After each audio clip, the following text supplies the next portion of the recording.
যোৰহাটত গৌৰৱ গগৈৰ অতি লাজ লগাকৈ পৰাজয় হয় অতি লাজ লগাকৈ পৰাজয় বৰণ কৰিবলগীয়া হৈছে যোৰহাট সমষ্টিত গৌৰৱ গগৈয়ে আজি যেহেতু নিৰ্বাচনৰ ফলাফল দিছে নিৰ্বাচনৰ ফলাফলৰ এই মুহূৰ্তলৈকে আহা খবৰ অনুযায়ী মই আপোনালোকক জনাব বিচাৰিছো যোৰহাট সমষ্টিত কংগ্ৰেছৰ যি কংগ্ৰেছৰ প্ৰাৰ্থী গৌৰৱ গগৈয়ে ভয়ংকৰ পৰাজয় বৰণ কৰিবলগীয়া হৈছে 1000 2000 নহয় 17000 ভোটৰ ব্যৱধানত পৰাজয় বৰণ কৰিবলগীয়া হৈছে গৌৰৱ গগৈ যোৰহাট সমষ্টিটো সকলো লক্ষণীয় হৈ আছিল সকলোৱে যোৰহাট সমষ্টিটোলৈ চাই আছিল আসলে যোৰহাট সমষ্টিটো কেনেকুৱা হ'ব ৰিজাল্ট কিন্তু যোৰহাট সমষ্টিটো অতি বেয়াকৈ পৰাজয় স্বীকাৰ কৰিব লগা হৈছে বৰ্তমান এই সময়খিনিত গৌৰৱ গগৈ আৰু আনফালে যদি আমি যোৰহাট সমষ্টিত বিজেপি প্ৰাৰ্থী চাবলৈ যাওঁ হিতেন্দ্ৰ চন্দ্ৰ গোস্বামী তেওঁ জয়লাভ কৰিছে বিজেপি প্ৰাৰ্থী হিতেন্দ্ৰ চন্দ্ৰ গোস্বামী তেওঁ জয়লাভ কৰিছে বৰ্তমানে সময়খিনিত হিতেন্দ্ৰনাথ গোস্বামী তেওঁ জয়লাভ কৰিছে আৰু গৌৰৱ গগৈয়ে পৰাজয় স্বীকাৰ কৰিবলগীয়া হৈছে যোৰহাট সমষ্টিত আচলতে আমি যি অনুমান কৰোঁ সেই অনুমান কৰাৰ সম্পূৰ্ণ বিপৰীত হৈ পৰে নিৰ্বাচনৰ এই ফলাফলৰ এই দিনৰ এই সময়খিনিত আমি সোশ্যাল মিডিয়াৰ কাৰোবাৰ জনপ্ৰিয়তা দেখি সোশ্যাল মিডিয়াৰ কাৰোবাৰ ফলোৱাৰ্স দেখি আমি বহুতে অনুমান কৰি লওঁ যে এই মানুহজন জিকিব এই মানুহজনক ৰাইজে এনেধৰণে আকোৱালি ল'ব কিন্তু এই ফলাফল সম্পূৰ্ণ বিপৰীত হৈ পৰে আজিৰ দিনটোতে যদি আমি চাবলৈ যাওঁ যি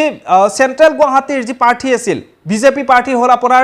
বিজয় গুপ্তা আৰু আনফালে যদি আমি চাবলৈ যাওঁ কুংকি চৌধুৰী এটা বিজয় গুপ্তাৰ হাতত কুংকি চৌধুৰীৰ এক পৰাজয় স্বীকাৰ কৰিবলগীয়া হৈছে পৰাজয় স্বীকাৰৰ দিশে বৰ্তমান সময়ত আগবাঢ়ি আছে কুংকি চৌধুৰী এই কুংকি চৌধুৰীৰ ওপৰত কিন্তু বহুতৰে আশা আছিল বহুতে ভাবিছিল যে সেই কুংকি চৌধুৰীয়ে জয়লাভ কৰিব সেন্ট্ৰেল গুৱাহাটীত কুংকি চৌধুৰীয়ে জয়লাভ কৰিব বুলি কুংকি চৌধুৰী যেহেতু এগৰাকী শিক্ষিত যুৱতী আৰু বিজয় গুপ্তা এজন অনা অসমীয়া ব্যক্তি সেই কাৰণে বহুতে কৈ আছিল যে বিজয় গুপ্তাক মানুহে ভোট নিদিয়ে বিজয় গুপ্তাই ভোট নাপায় কুংকি চৌধুৰীয়ে তাতে জয়লাভ কৰিব কিন্তু সেয়া সম্পূৰ্ণ বিপৰীত হৈ পৰিছে সোশ্যাল মিডিয়াটো কুংকি চৌধুৰীয়ে জনপ্ৰিয়তা অৰ্জন কৰিব বিচাৰিছিল জনপ্ৰিয়তা লাভ কৰিছিল বহুতে সেই দেখি অনুমান কৰিছিল যে এবাৰ কুংকি চৌধুৰীয়ে সেন্ট্ৰেল গুৱাহাটীত তেওঁ ৰাজত্ব কৰিব তেওঁ জয়লাভ কৰিব কিন্তু আজিৰ দিনটো তাৰ সম্পূৰ্ণ বিপৰীত হৈ পৰিল আনফালে যদি আমি চাবলৈ যাওঁ মৰিয়নি সমষ্টিৰ এফালে আছিল ৰূপজ্যোতি কুৰ্মী আৰু আনফালে যদি চাবলৈ যাওঁ জ্ঞানশ্ৰী বৰা ৰাইজৰ দলৰ প্ৰাৰ্থী জ্ঞানশ্ৰী বৰা আৰু বিজেপিৰ প্ৰাৰ্থী হল ৰূপজ্যোতি কুৰ্মী জ্ঞানশ্ৰী বৰা এগৰাকী শিক্ষিত যুৱতী তেওঁ নিজে চাকৰি ত্যাগ কৰি এক ভাল চাকৰি কৰি থকাৰ পিছতো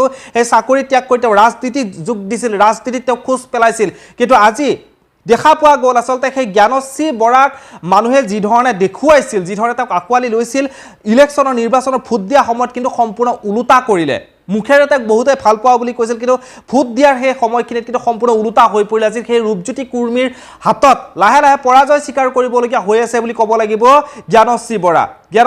পৰাজয়ৰ দিশে আগবাঢ়ি আছে বৰ্তমান এই সময়খিনিত মৰিয়নি সমষ্টিত বাকি আপোনালোকৰ সমষ্টিত কি খবৰ সেই আপোনালোকে তলৰ কমেন্ট বক্সত কমেন্ট কৰি জনাবৰ কাৰণে একেবাৰে নাপাহৰিব বৰ্তমান এইটোৱে হৈছে এই মুহূৰ্তৰ আটাইতকৈ ডাঙৰ খবৰ যে গৌৰৱ গগৈ 17000 ভোটৰ ব্যৱধানত পৰাস্ত হ'বলগীয়া হৈছে বৰ্তমান এই সময়খিনিত ধন্যবাদ।